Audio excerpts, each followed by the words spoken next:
If your X account has been suspended, you might be wondering if you can unsuspend it without filing an appeal. In this video, I'll walk you through the first things to check, what actions X may let you take on your own, and when you should simply wait for the suspension to end. I'll also show you what to do if you can still log in, but some features are restricted. If this tutorial helps, please hit the like button and subscribe for more simple tech guides. Let's get into it. First, log in to the suspended account. Depending on the type of suspension, X may still allow you to access the account long enough to review the notice. Once you're signed in, read the suspension message carefully.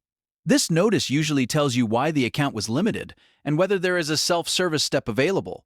In some cases, X may ask you to verify a phone number, confirm your email address, or remove a specific post before access is restored. If you see one of those options, follow the on-screen instructions exactly. These actions can sometimes resolve the suspension without needing to submit anything extra right away. If the suspension is temporary, you may not need to do anything at all except wait.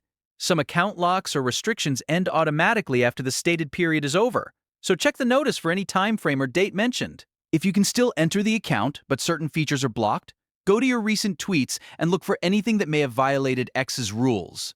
Delete any post that could be causing the restriction, especially if the suspension notice mentions policy issues or rule-breaking content. After removing the content, refresh the account and check whether the restriction has changed. Keep in mind that not every suspension can be fixed instantly, and some cases still require an appeal or review request. But before you go that route, it's always worth checking whether X gives you a direct action to complete first. That way, you're not submitting unnecessary requests when the platform may already have given you a simple recovery step. So in short, log in, read the suspension notice, complete any self-service action if X offers one, wait if it's temporary, and delete any violating content if you still have access. Those are the main things you can try before moving forward. If this video helped, don't forget to like and subscribe, and I'll see you in the next one.